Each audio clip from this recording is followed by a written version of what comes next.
Olá, meus amigos e minhas amigas. Iniciamos o vídeo desse domingo falando sobre a confirmação por parte das autoridades da Ucrânia de que drones russos atingiram um F-16 ucraniano.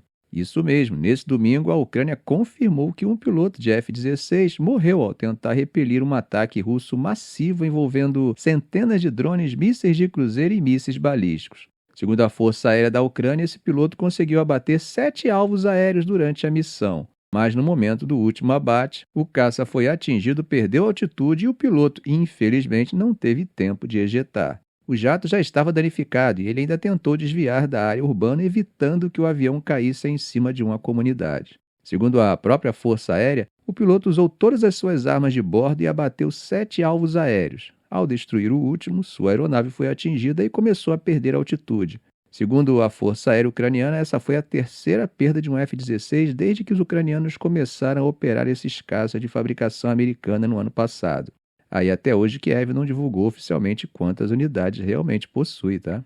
Bom, essa ofensiva da Rússia, que aconteceu na madrugada, foi de uma escalada que a gente não via há algum tempo. De acordo com os militares ucranianos, Moscou lançou 477 drones e 60 mísseis de diferentes tipos. Ah, só nessa noite, tá? A defesa aérea da Ucrânia teria abatido 211 drones e 38 mísseis, enquanto 225 drones adicionais teriam sido neutralizados por guerra eletrônica ou se tratavam de iscas sem explosivos. Zelensky disse que só na última semana a Rússia disparou cerca de 114 mísseis, 1.270 drones e 1.100 bombas planadoras. Ele voltou a cobrar apoio dos Estados Unidos e da Europa, e disse que Kiev está pronta para comprar sistemas de defesa aérea dos Estados Unidos como os Patriots, se houver disposição política deles para venderem.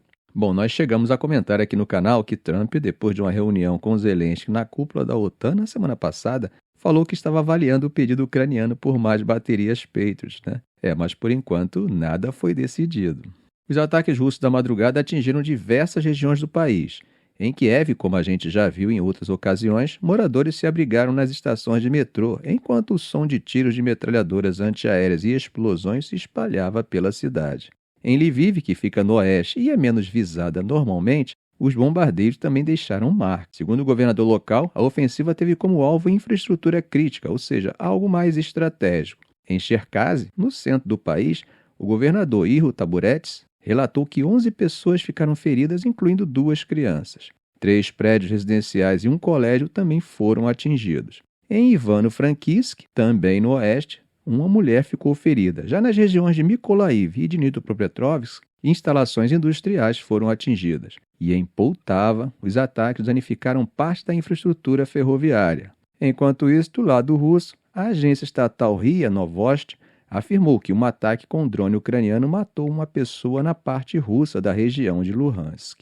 Bom, gente, mudando de assunto, o comandante-chefe ucraniano Oleksandr Syrskyi falou que o exército da Ucrânia está enfrentando uma nova ofensiva russa em Konstantinivka.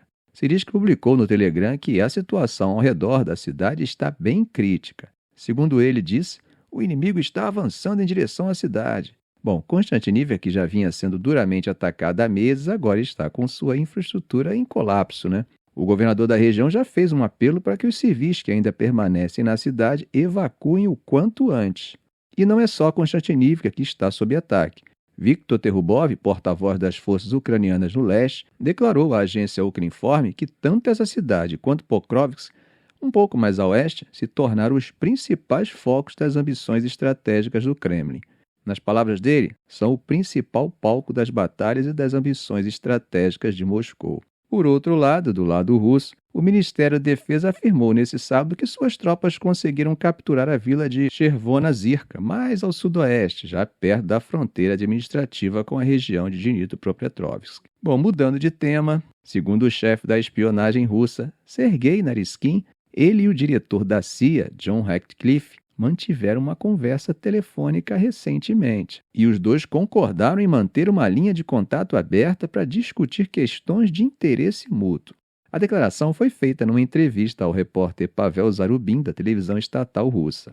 As palavras exatas de Naryshkin foram: "Tive uma ligação com o meu colega americano e reservamos um para o outro a possibilidade de nos ligarmos a qualquer momento para discutir temas de interesse."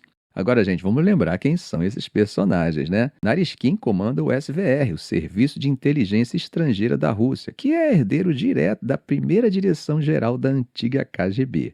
Já Ratcliffe, que é o atual chefe da CIA, claro, lidera uma das agências mais influentes da inteligência americana.